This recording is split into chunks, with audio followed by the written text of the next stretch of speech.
ओम नमो भगवते वासुदेवाय नमः। प्रिय भक्तों, आज आप श्रवण करेंगे कार्तिक मास कथा अध्याय 5। ब्रह्मा जी कहते हैं, कार्तिक मास में जो विष्णु भक्त पुरुष प्रातः काल स्नान करके पवित्र हो, कोमल तुलसी दल से भगवान दामोदर की पूजा करता है, वह निश्चय ही मोक्ष प्राप्त कर लेता है।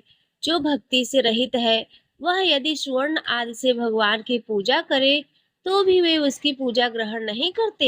सभी वर्णों के लिए भक्ति ही सबसे उत्कृष्ट मानी गई है। भक्तिहीन कर्म भगवान विष्णु को प्रसन्न करने वाला नहीं होता। यदि तुलसी के आधे पत्ते से भी प्रतिदिन भक्ति पूर्वक भगवान की पूजा की जाए तो भी वे स्वयं आकर दर्शन देते हैं।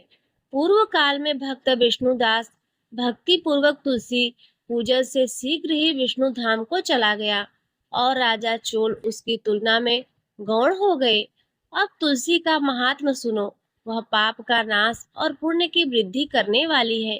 अपनी लगाई हुई तुलसी जितना ही अपने मूल का विस्तार करती है, उतना ही सहस्त्र युगों तक मनुष्य ब्रह्मलोक में प्रतिष्ठित होता है। यदि कोई तुलसी संयुक्त जल में स्नान करता है तो वह सब पापों से मुक्त हो भगवान विष्णु के लोक में आनंद का अनुभव करता है। महामुने, जो लगाने के लिए तुलसी का संग्रह करता है और लगाकर तुलसी का वन तैयार कर देता है, वह उतने से ही पाप मुक्त हो जाता है। ब्रह्म भाव को प्राप्त होता है। जिसके घर में तुलसी का बगीचा विद्यमान है, उसका वह घर तीर्थ के समान है। वहां यमराज के दूत नहीं जाते। तुलसी वन सब पापों को नष्ट करने वाला, पूर्णमय तथा अभिष्ट कामनाओं को देने वाला है। जो श्रेष्ठ मानव तुलसी का बगीचा लगाते हैं, वे यमराज को नहीं देखते। जो मनुष्य तुलसी काष्ठ संयुक्त गंध धारण करता है, क्रियामाण पाप उसके शरीर का स्पर्श नहीं करता। जहाँ तुलसी वन की छाया होती है, वहाँ पितरों की तृप्ति के लिए श्राद्ध करना चाहिए। जिसके मुख में, कान में और मस्तक पर तुलसी का पत्ता दिखाई देता है, उसके ऊपर यमराज भी दृष्टि नहीं डाल सकते। फिर दूतों की तो बात ही क्या है। जो प्रतिदिन आदर पूर्वक तुलसी की महिमा सुनता है, वह सब पापों से मुक्त हो ब्रह्मलोक को जाता है। पूर्व काल की बात है। कश्मीर देश में हरि मेधा और सुमेधा नामक दो ब्राह्मण थे, जो भगवान विष्णु की भक्ति में संलग्न रहते थे। उनके हृदय में संपूर्ण प्राणियों के प्रति दया थी। वे सब तत्वों का यथार्थ मर्म समझने वाले थे। किसी समय वे दोनों श्रेष्ठ ब्राह्मण तीर्थ यात्रा के लिए चले। जाते जाते किसी दुर्गम वन में परिश्रम से व्याकुल हो गए। वहां उन्होंने एक स्थान पर तुलसी का वन देखा। उनमें से वह तुलसी का महान वन देखकर उसकी परिक्रमा की और भक्ति पूर्वक प्रणाम किया। यह देख हरि मेधा ने तुलसी का महात्म्य और फल जानने के लिए बड़ी प्रसन्नता के साथ 4 बार पूछा, ब्राह्मण, अन्य देवताओं, तीर्थों, व्रतों और मुख्य मुख्य ब्राह्मणों के रहते हुए तुमने तुलसी वन को क्यों प्रणाम किया है? सुमेधा बोला, महाभाग, सुनो, यहाँ धूप सता रही है, इसीलिए हम लोग उस बरगद के समीप चले। उसकी छाया में बैठकर मैं यथार्थ रूप से सब बात बताऊंगा। वहां विश्राम करके सुमेधा ने हरि मेधा से कहा, विप्रवर, पूर्व काल में दुर्वासा के श्राप से जब इंद्र का ऐश्वर्य छिन गया, उस समय ब्रह्मा आदि देवताओं और असुरों ने मिलकर क्षीर सागर का मंथन किया। उससे ऐरावत हाथी, कल्प वृक्ष, चंद्रमा, लक्ष्मी, उच्च श्रवा, घोड़ा, कौस्तुभमणि तथा धन्वंतरी रूप भगवान श्री हरि और दिव्य औषधियां प्रकट हुई। तदंतर अजरता और अमरता प्रदान करने वाली उस अमृत कलश को दोनों हाथों में लिए हुए श्री विष्णु को बड़े हर्ष को प्राप्त हुए। उनके नेत्रों से आनंद अश्रु की कुछ बूंदें उस अमृत के ऊपर गिरी। उनसे तत्काल ही मंडलाकार तुलसी उत्पन्न हुई। इस प्रकार वहां प्रकट हुई लक्ष्मी तथा तुलसी को ब्रह्मा आदि देवताओं ने श्री हरि को देवताओं में समर्पित किया और भगवान ने उन्हें ग्रहण कर लिया। तब से तुलसी जी जगदीश्वर श्री विष्णु जी की अत्यंत प्रिय करने वाली हो गई। संपूर्ण देवता भगवत प्रिया तुलसी की श्री विष्णु समान ही पूजा करते हैं। भगवान नारायण संसार के रक्षक हैं और तुलसी उनकी प्रियतमा है, इसीलिए मैंने उन्हें प्रणाम किया है। सुमेधा, इस प्रकार कह ही रहे थे कि सूर्य के समान अत्यंत तेजस्वी एक विशाल विमान उनके निकट ही दिखाई दिया। उन दोनों के आगे ही वह बरगद का वृक्ष गिर पड़ा और वह उससे दो दिव्य पुरुष निकले जो अपने तेज से सूर्य के समान संपूर्ण दिशाओं को प्रकाशित कर रहे थे। उन दोनों ने हरि मेधा और सुमेधा को प्रणाम किया। उन्हें देखकर वे दोनों ब्राह्मण भय से विह्वल हो गए और आश्चर्यचकित होकर बोले, आप दोनों कौन हैं? देवताओं के समान आपका सर्वमंगलमय स्वरूप है। आप नूतन मंदार की माला धारण किए कोई देवता प्रतीत हो रहे हैं। उन दोनों के इस प्रकार पूछने पर वृक्ष से निकले हुए पुरुष बोले, विप्रवरों, आज दोनों ही हमारे माता पिता और गुरु हैं। बंधु आदि भी आप ही दोनों हैं। इतना कहकर उनमें से जो ज्येष्ठ था वह बोला, मेरा नाम आस्तिक है। मैं देवलोक का निवासी हूँ। एक दिन मैं नंदन वन में एक पर्वत क्रीड़ा करने के लिए गया। वहाँ देवांगनाओं ने मेरे साथ इच्छानुसार विहार किया। उस समय युवतियों के मोती और बेला के हार तपस्या करते हुए लोमस मुनि के ऊपर गिर पड़े। वह सब देखकर मुनि को बड़ा क्रोध हुआ। उन्होंने सोचा, स्त्रियां तो परातंत्र की होती हैं, अतः यह उनका अपराध नहीं है। यह दुराचारी आस्तिक ही साप पाने योग्य है। ऐसा निश्चय करके उन्होंने मुझे श्राप दे दिया। अरे, तो ब्रह्म राक्षस होकर बरगद के वृक्ष पर निवास कर। फिर मैंने विनय पूर्वक जब उन्हें प्रसन्न किया, तब उन्होंने इस श्राप से मुक्त होने की अवधि भी निश्चित कर दी। जब तू किसी ब्राह्मण के मुख से भगवान विष्णु का नाम और तुलसी दल की महिमा सुनेगा, तब तत्काल ही तुझे उत्तम मोक्ष प्राप्त होगा। इस प्रकार मुनि का श्राप पाकर मैं चिरकाल से अत्यंत दुखी हो इस वट वृक्ष पर निवास करता था। आज दैववश आप दोनों के दर्शन से मुझे निश्चय ही ब्राह्मण के श्राप से छुटकारा मिल गया। अब मेरे इस दूसरे साथी की कथा सुनिए। ये पहले एक श्रेष्ठ मुनि थे और सदा गुरु की सेवा में ही लगे रहते थे। एक समय गुरु की आज्ञा का उल्लंघन करके ये ब्रह्म राक्षस भाव को प्राप्त हो गए, किंतु आपके प्रसाद से इस समय इनकी भी ब्राह्मण के श्राप से मुक्ति हो गई। आप दोनों ने तीर्थ यात्रा का फल तो यहीं साध लिया है। ऐसा कहकर वे दोनों श्रेष्ठ ब्राह्मणों को बार बार प्रणाम करके उनकी आज्ञा ले प्रसन्नता पूर्वक दिव्य धाम को गए। तत्पश्चात वे दोनों श्रेष्ठ मुनि परस्पर पुण्यमयी तुलसी की प्रशंसा करते हुए तीर्थ यात्रा के लिए चल दिए। इसीलिए भगवान विष्णु को प्रसन्नता देने वाले इस कार्तिक मास में तुलसी की पूजा अवश्य ही करनी चाहिए। तो प्रेम से बोलिए, तुलसी शालिक राम भगवान की जय। तो प्रिय भक्तों, इस प्रकार आज कार्तिक मास के 5वें अध्याय का यही समापन होता है। अब आइए सुनते हैं कार्तिक मास में नित्य सुनी जाने वाली तुलसी माँ की कथाएं। प्रिय भक्तों, तुलसी माता को हरि प्रिया भी कहा जाता है। जितना भगवान श्री हरि विष्णु सोने, चांदी, हीरे, मोती और रत्नों से प्रसन्न नहीं होते, उतना सिर्फ तुलसी दल से प्रसन्न हो जाते हैं। सच्ची श्रद्धा भाव से तुलसी दल भगवान विष्णु को अर्पित करने से मनुष्य के सभी संकट कट जाते हैं और मनोकामनाएं पूर्ण हो जाती हैं। एक बार एक गांव में एक बुजुर्ग महिला रहा करती थी। वह बहुत ही पूजा पाठ किया करती थी।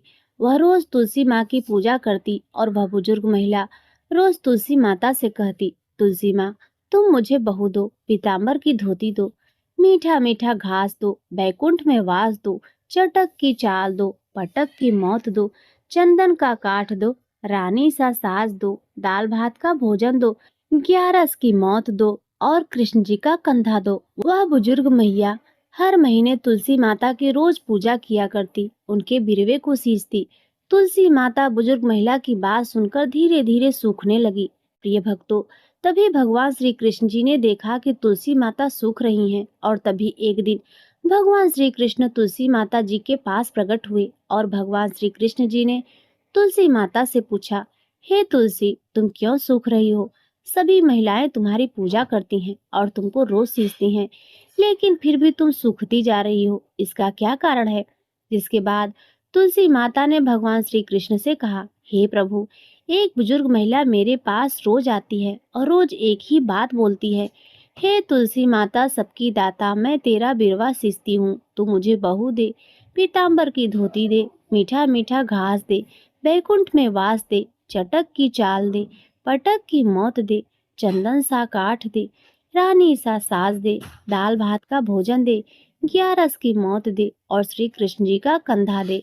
मैं उस बुजुर्ग महिला की सारी मनोकामनाएं पूरी कर सकती हूँ प्रभु, किंतु एक मनोकामना मैं पूरी नहीं कर सकती। मैं श्री कृष्ण जी का कंधा कहाँ से दूंगी प्रभु? भगवान श्री कृष्ण जी तुलसी माता की बात को सुनकर जोर जोर से हंसने लगे और फिर भगवान श्री कृष्ण जी ने तुलसी माता से कहा, तुम चिंता मत करो, जब उस बुजुर्ग महिला की मृत्यु होगी तब मौके पर मैं वहां पहुंचकर कंधा दे दूंगा। आज सुबह जब वह पूजा करने आए तब कह देना कि सब कुछ तुम्हें मिल जाएगा। कुछ ही दिनों बाद वह वृद्ध महिला ठोकर खाकर रास्ते में गिरकर मर गई। पूरे गांव के सभी लोग आए। उस महिला को सभी लोग धर्मात्मा मानते थे। उनको तुलसी जी की डोगरी कहते थे। उनके परिवार में कोई भी नहीं था, इसीलिए गांव वालों ने ही उनके अंतिम संस्कार की योजना बनाई और उसे नहला धुलाकर अर्थी पर बैठाने के लिए उसे उठाने लगे।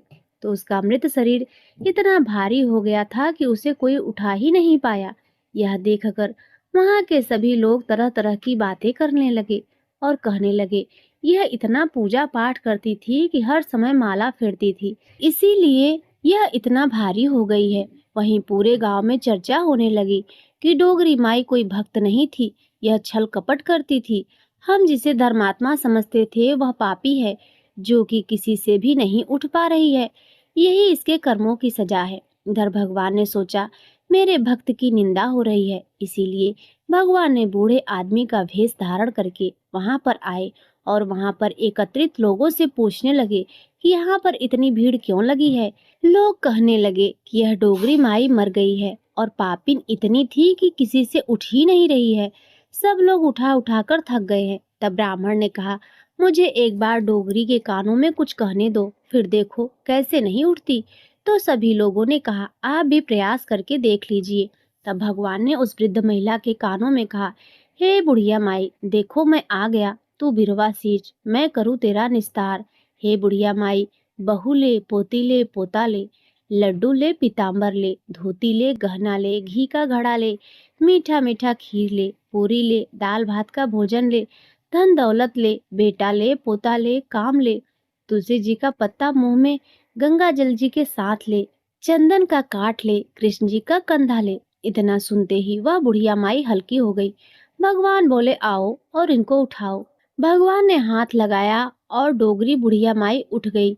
सबको बड़ा ही आश्चर्य हुआ। उसे खूब धूमधाम से ले जाया गया। भगवान उसे अपने कंधे पर ले गए। पूरे गांव में इसकी चर्चा होने लगी, जिससे उसको मुक्ति मिल गई और वह बैकुंठ में चली गई। सभी लोग देखते रह गए। सभी लोगों ने देखा कि शमशान घाट पर तो ब्राह्मण साथ ही आया था, लेकिन अब वह दिखाई नहीं दे रहा है। इससे लोगों को समझ में आया कि वह कोई और नहीं, स्वयं भगवान बूढ़े ब्राह्मण के रूप में आए थे। तो प्रेम से बोलिए, राधा कृष्ण भगवान की जय, तुलसी सालिक राम भगवान की जय।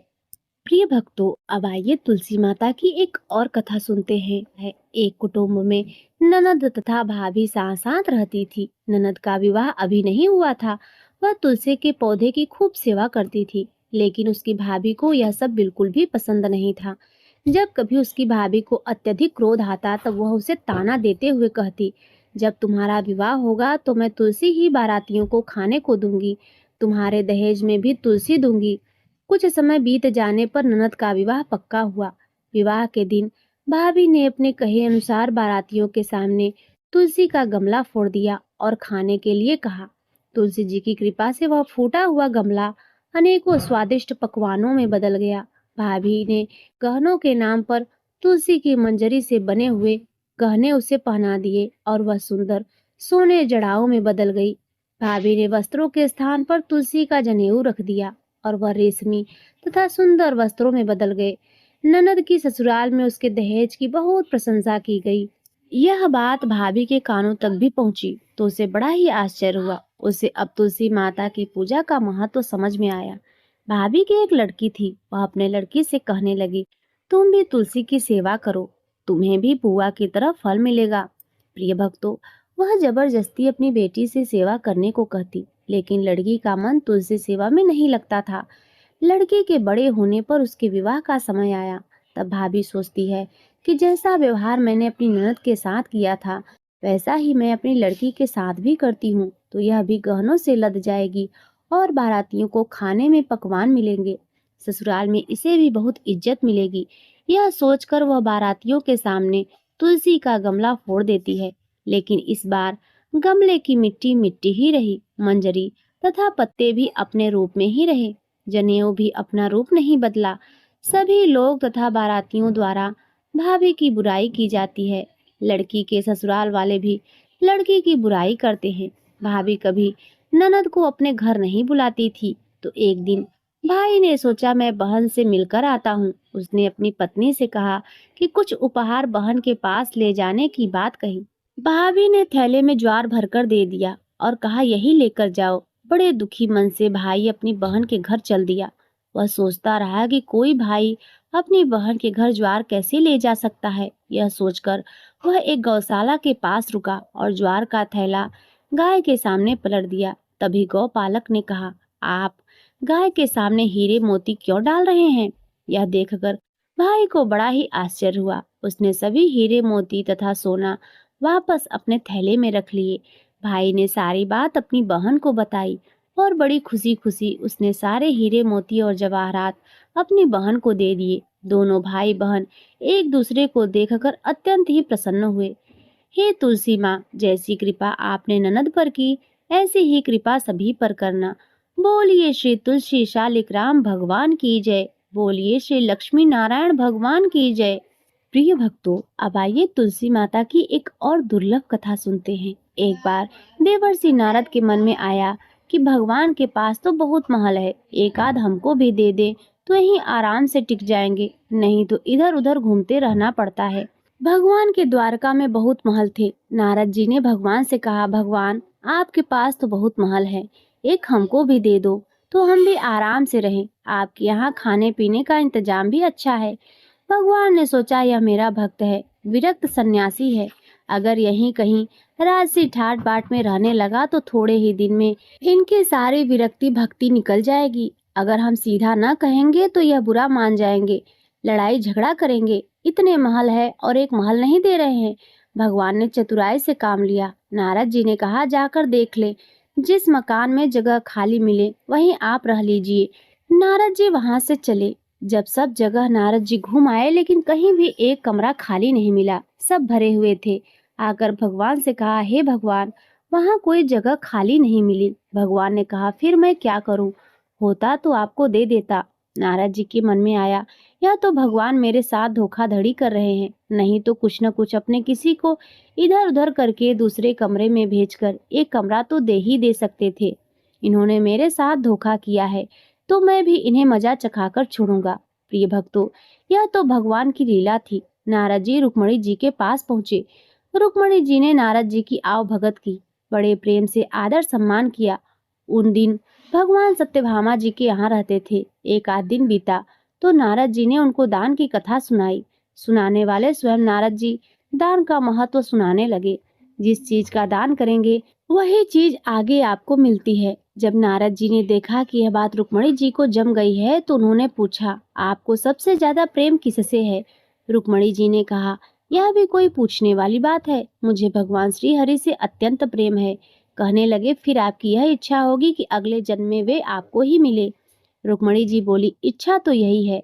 नारद जी ने कहा, अच्छा है, तो फिर दान कर दो, नहीं तो नहीं मिलेंगे। आपकी सौत भी बहुत है और उनमें से किसी ने पहले दान कर दिया तो उन्हें मिल जाएंगे। इसीलिए दूसरे के करने से पहले आप भगवान को हमें दान कर दें। रुक्मणी जी को बात जच गई। उन्होंने सोचा कि जन्म जन्म में भगवान मिलेंगे तो दान तो कर ही देना चाहिए। रुक्मणी से नारद जी ने संकल्प करा लिया। अब क्या था, नारद जी का काम बन गया। वह सीधे सत्यभामा जी के महल पहुंच गए और भगवान से कहा, हे भगवान, उठिए और चलिए मेरे साथ। भगवान ने कहा, कहाँ चलना है, क्या बात हुई? नारद जी ने कहा, आप कुछ नहीं, आपको मैंने दान में लिया है। आपने एक कोठरी भी मुझे नहीं दी, तो मैं आपको ही सन्यासी बनाकर पेड़ के नीचे सुलाऊंगा। भगवान ने कहा, रुक्मणी ने दान दिया है तो ठीक है, वह पटरानी है, उससे मिल तो आइए। भगवान ने अपने सारे कांठे, रेशम कपड़े सब खोलकर सत्यभामा जी को दे दिए और वल्क वस्त्र पहनकर, भस्मी लगाकर और कमंडल लेकर वहां से चल दिए। उन्हें देखते ही रुक्मणी जी के होश उड़ गए। पूछा, क्या हुआ भगवान? भगवान ने कहा, पता नहीं, नारद कहते हैं कि आपने मुझे दान दे दिया है। रुक्मणी ने कहा, लेकिन वे कपड़े गहने कहाँ गए? उत्तम केसर को छोड़कर यह भस्मी क्यों लगा ली? भगवान ने कहा, जब दान दे दिया है तो मैं उनका हो गया, इसीलिए अब वे मुझे सन्यासी बनाएंगे। रुक्मणी जी ने कहा, मैंने इसलिए थोड़ी ही दिया था कि यह ले जाएं। भगवान ने कहा, तब किस लिए दिया था आपने हमें दान में? दान तो इसीलिए दिया जाता है कि उसको साथ ले जाएं। अब रुक्मणी जी को होश आया कि यह तो गड़बड़ का मामला हो गया। रुक्मणी जी ने कहा, नारद जी, यह आपने मेरे से पहले नहीं कहा था। अगले जन्म में मिलेंगे तो मिलेंगे, अब तो हाथ से ही खो रहे हैं। नारद जी ने कहा, अब जो हो गया सो हो गया, अब मैं इन्हें ले जाऊंगा। रुक्मणी जी बहुत रोने लगी। तब तक हल्ला गुल्ला मच गया और सभी रानियां वहां इकट्ठी हो गई। सत्यभामा, जामवंती सब समझदार थी। उन्होंने कहा, भगवान, एक रुक्मणी के पति थोड़े ही है, इसीलिए रुक्मणी को सर्वथा दान का अधिकार नहीं हो सकता। हम लोगों का भी दान का अधिकार है। नारद जी ने सोचा, यह तो घपला हो गया।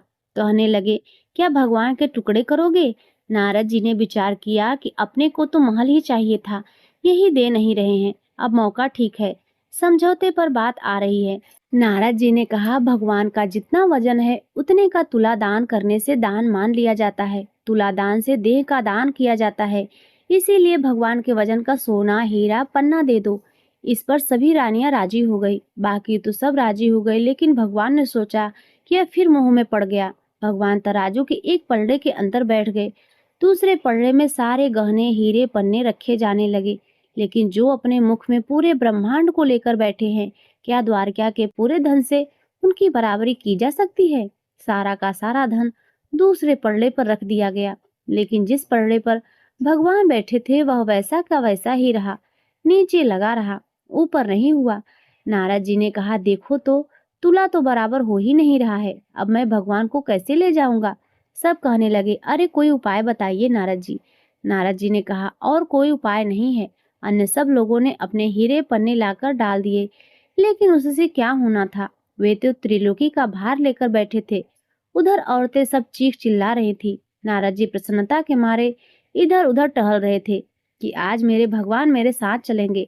भगवान ने धीरे से रुक्मणी को बुलाया। रुक्मणी ने कहा, भगवान, कुछ उपाय निकालिए। आप इतना भार लेकर बैठ गए हैं, हम लोगों का क्या हाल होगा? भगवान ने कहा, ये सब हीरे पन्ने निकाल दो, सारे सोने, सारे गहने उतार दो। यह सब निकालकर तुलसी का एक पत्ता और सोने का एक छोटा सा टुकड़ा रख दो, तो तुम लोगों का काम हो जाएगा। रुक्मणी जी के कहने पर सारा सामान हटाया गया। सारा सामान हटा दिया गया और एक छोटे से सोने के टुकड़े और तुलसी का पत्ता रखा गया, तो भगवान के वजन के बराबर हो गया। सबने नारद जी से कहा, आप ले जाइए तुलादान। नारद जी ने खूब हिला डुला कर देखा, कहीं कोई ठगी तो नहीं मार रहा। नारद जी ने कहा, हे भगवान, मेरे साथ फिर से धोखा हो गया।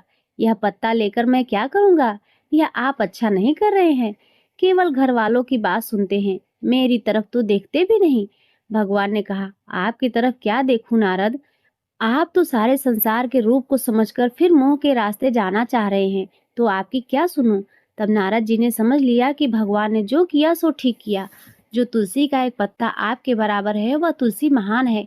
जिस तुलसी को चढ़ाने से आप अति प्रसन्न होते हैं, उस तुलसी का गुणगान करने वाले, उस कथा को सुनने वाले भगवान विष्णु के प्रिय होते हैं। वे निश्चित ही देवतुल्य होते हैं। हे भगवान, आपको कोटि कोटि प्रणाम है। मैंने आज तुलसी के एक पत्ते के महत्व को समझा। मेरी भूल को आप क्षमा करिए। भगवान बड़े प्रसन्न होकर तराजू से उठे और नारद जी को छाती से लगाया। तो प्रेम से बोलिए, तुलसी शालिक राम भगवान की जय, राधा कृष्ण भगवान की जय। प्रिय भक्तों, अब आइए सुनते हैं लक्ष्मी नारायण भगवान की कथा। एक बार भगवान विष्णु जी शेष नाग पर बैठे बैठे उदास हो गए और धरती पर जाने का विचार बनाया। धरती पर जाने का मन बनाते ही विष्णु जी जाने की तैयारी में लग गए। अपने स्वामी को तैयार होता देखकर लक्ष्मी जी ने उनसे पूछा, हे स्वामी, आप कहाँ जाने की तैयारी में लगे हैं? जिसके उत्तर में विष्णु जी ने कहा, हे देवी, मैं धरती लोक पर घूमने जा रहा हूँ। यह सुनकर माता लक्ष्मी जी का भी मन धरती पर जाने का हुआ। उन्होंने श्रीहरि से इसकी आज्ञा मांगी। लक्ष्मी जी ने प्रार्थना करने पर भगवान जी बोले, आप मेरे साथ चल सकती हैं, लेकिन एक शर्त है, अगर आप धरती पर पहुंचकर उत्तर दिशा की ओर ना देखें, तभी मैं आपको अपने साथ लेकर जाऊंगा। यह सुनते ही माता लक्ष्मी जी तुरंत हाँ कर देती हैं और विष्णु जी के साथ धरती लोक पर जाने के लिए तैयार हो जाती हैं। माता लक्ष्मी जी और भगवान विष्णु जी सुबह सुबह धरती पर पहुंच गए। जब वे पहुंचे तब सूर्य देवता उदय ही हो रहे थे। कुछ दिनों पहले ही बरसात हुई थी, इसीलिए धरती पर चारों ओर हरियाली ही हरियाली थी। धरती बेहद ही सुंदर दिखाई दे रही थी, इसीलिए माँ लक्ष्मी जी मंत्रमुग्ध होकर धरती के चारों ओर देख रही थी। माँ लक्ष्मी जी भूल गई थी कि पति को क्या वचन देकर आई थी। अपनी नजर घुमाते ही उन्होंने सब उत्तर दिशा की ओर देखा। उन्हें पता ही नहीं चला। मन ही मन में मुग्ध हुई माता लक्ष्मी जी ने जब उत्तर की ओर देखा तो उन्हें एक सुंदर बगीचा नजर आया। उस ओर से भीनी भीनी खुशबू आ रही थी। बगीचे में बहुत ही सुंदर सुंदर फूल खिले हुए थे। फूलों को देखते ही माँ लक्ष्मी बिना सोचे समझे उस खेत में चली गई और एक सुंदर सा फूल तोड़कर लाई। फूल तोड़ने के बाद जैसे ही माँ लक्ष्मी जी ने भगवान विष्णु के पास वापस लौट आई, तब भगवान विष्णु जी की आंखों में आंसू भरे थे। माँ लक्ष्मी जी के हाथ में फूल देखकर विष्णु जी बोले, कभी भी किसी से बिना पूछे उसका कुछ भी नहीं लेना चाहिए, और साथ ही माँ लक्ष्मी जी को विष्णु जी को दिया हुआ वचन भी याद दिलाया। माँ लक्ष्मी जी को जब अपनी भूल का आभास हुआ तो उन्होंने भगवान के सामने इस भूल की क्षमा मांगी। विष्णु जी ने कहा कि आपने जो भूल की है उसकी सजा तो आपको अवश्य मिलेगी। जिस माली के खेत से आपने बिना पूछे फूल तोड़ा है, यह एक प्रकार की चोरी है, इसीलिए अब आप 3 वर्षों तक माली के घर नौकर बनकर रहो। उसके बाद मैं आपको बैकुंठ में वापस बुलाऊंगा। भगवान विष्णु जी का आदेश मानकर माता लक्ष्मी जी चुपचाप सर झुकाकर मान स्वीकार किया। जिसके बाद माँ लक्ष्मी जी ने एक गरीब औरत का रूप धारण किया और उस खेत के मालिक के घर गई। माधव नाम के उस मालिक का एक झोपड़ा था, जहाँ माधव पत्नी को, दोनों बेटों और 3 बेटियों के साथ रहता था। माता लक्ष्मी जी एक साधारण औरत बनकर माधव के झोपड़े पर पधारी तो माधव ने पूछा कि बहन, आप कौन हैं? तब माँ लक्ष्मी ने कहा कि मैं एक गरीब औरत हूँ, मेरी देखभाल करने वाला कोई नहीं है, मैं कई दिनों से खाना भी नहीं खाई हूँ, मुझे कोई काम दे दो, मैं तुम्हारे घर का सारा काम करूंगी और इसके बदले मैं आपसे अपने घर के एक कोने में आसरा दे देना। माधव बहुत ही अच्छे दिल का मालिक था। उसे उन पर दया आ गई, लेकिन उसने कहा, बहन, मैं तो बहुत गरीब हूँ, मेरी कमाई से मेरे घर का खर्च काफी कठिनाई से चलता है, लेकिन अगर मेरी 3 बेटियां हैं, उसकी जगह आप 4 बेटियां होती तो मुझे भी गुजारा करना पड़ता।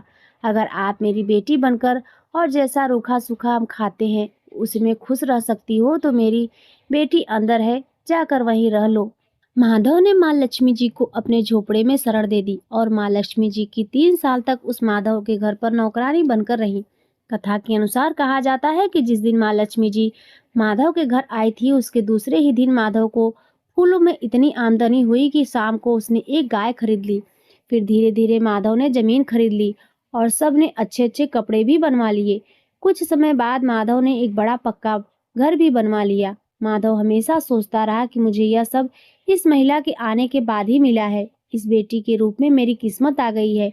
एक दिन माधव जब अपने खेतों में काम खत्म करके घर आया तो उसने अपने घर के द्वार पर गहनों से लदी एक देवी स्वरूप औरत को देखा। जब वह पास गया तो उसे आभास हुआ कि यह तो मेरी मुंह बोली चौथी बेटी है, यानी वही औरत है। कुछ समय के बाद वह समझ गया कि यह देवी और कोई नहीं बल्कि स्वयं माँ लक्ष्मी जी है। यह जानकर माधव बोला, हे माँ, मुझे क्षमा कर दो, हमने आपको अनजाने में घर और खेत के काम करवाए। हे माँ, यह हमने कैसा अपराध कर दिया। माँ, हम सबको माफ कर दो।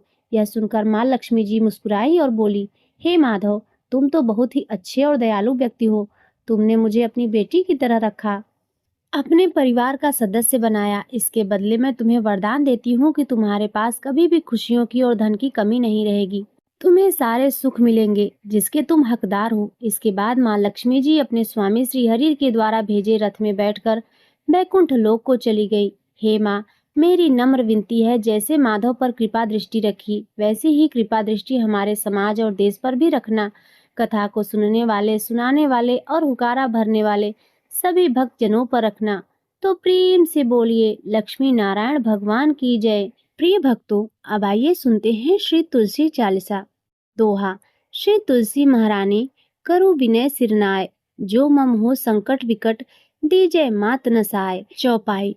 नमो नमो तुलसी महारानी, महिमा अमित न जाय बखानी। दियो विष्णु तुमको सन्माना, जग में छायो सुयस महाना। विष्णु प्रिया जय जयति भवानी, तिहु लोक की हो सुख खानी। भगवत पूजा करे जो कोई, बिना तुम्हारे सफल न होई। जिन घर तव नहीं होय निवासा, उस पर करहीं विष्णु नहीं बासा। करे सदा जो तव नित सुमिरन, तेहि के कारज होय सब पूरन। कार्तिक मास महात्म तुम्हारा, ताको जानत सब संसारा।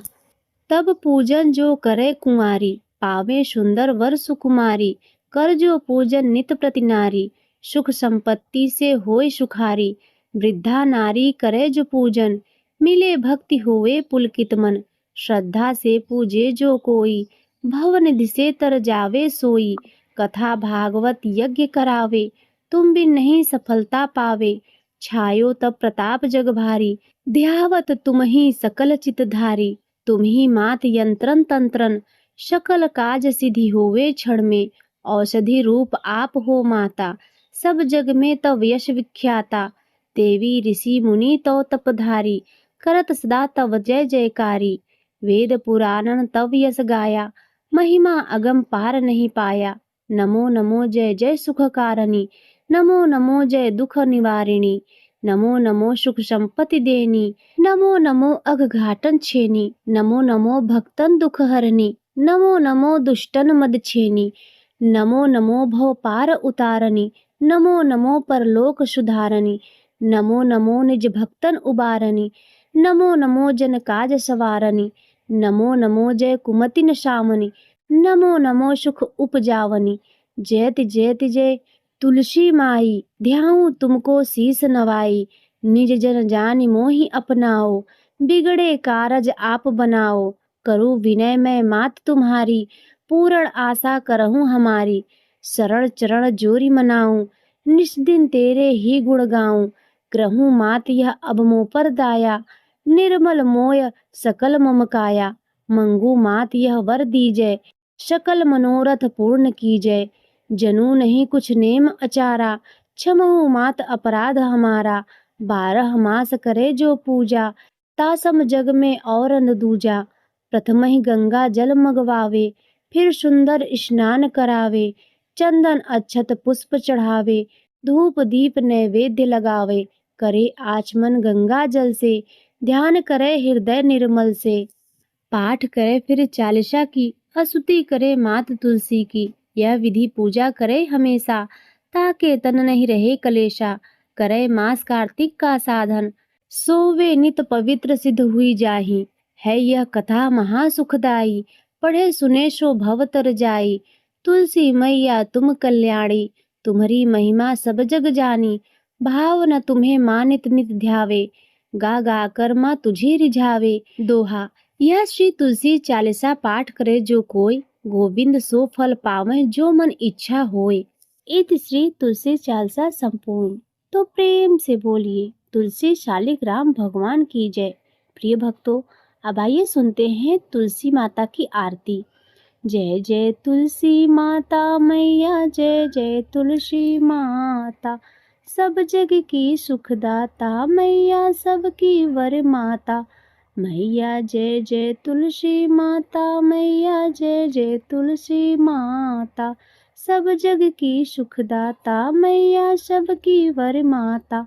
मैया जय जय तुलसी माता, मैया जय जय तुलसी माता। सब योगों से ऊपर, सब रोगों से ऊपर, मैया सब रोगों से ऊपर। रक्षा करे मैया, मैया सबकी रक्षा करे, सबकी भव बाधा। मैया जय जय तुलसी माता, जय जय तुलसी माता। मैया जय जय तुलसी माता, सबकी वर माता। मैया जय जय तुलसी माता। बटु पुत्र है श्यामा, सुरवल्ली है ग्रामा, मैया सुरवल्ली है ग्रामा, मैया सुरवल्ली है ग्रामा। विष्णु प्रिया जो नर तुम सेवे, विष्णु प्रिया जो नर तुम सेवे, विष्णु प्रिया जो तुम नर सेवे, सो नर तर जाता। मैया जय तुलसी माता, मैया जय जय तुलसी माता। सब जग की वरदाता, मैया सब जग की वरदा। हरि के शीस विराजत, हरि के शीस विराजत, त्रिभुवन से हो वंदित, त्रिभुवन से हो वंदित, पतित जनों की तारिणी तुम हो विख्यात। मैया जय जय तुलसी माता, मैया जय जय तुलसी माता। सब जग की वर माता, सबकी वर माता, लेकर जन्म विजन में आई, दिव्य भवन में मैया आई, दिव्य भवन में मैया आई, दिव्य भवन में मैया आई। मानो लोक तुम्ही से, मानो लोक तुम्ही से, सुख संपत्ति पाता। मैया जय जय तुलसी माता, जय जय तुलसी माता, मैया जय जय तुलसी माता। हरि को तुम अति प्यारी, मैया हरि को तुम अति प्यारी। श्याम वरण तुम्हारी, मैया श्याम वरण है तुम्हारी। प्रेम अजब है उनका, मैया प्रेम अजब है उनका। तुमसे कैसा नाता, मैया तुमसे कैसा नाता। जय जय तुलसी माता, मैया जय जय तुलसी माता। सब जग की वर माता, मैया सब जग की वर माता।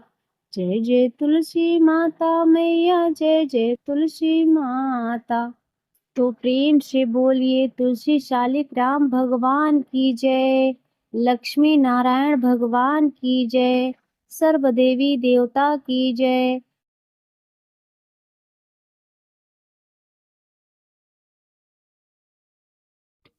तो प्रिय भक्तों, आज की यह कथा यदि आपको पसंद आई हो तो वीडियो को लाइक जरूर करें।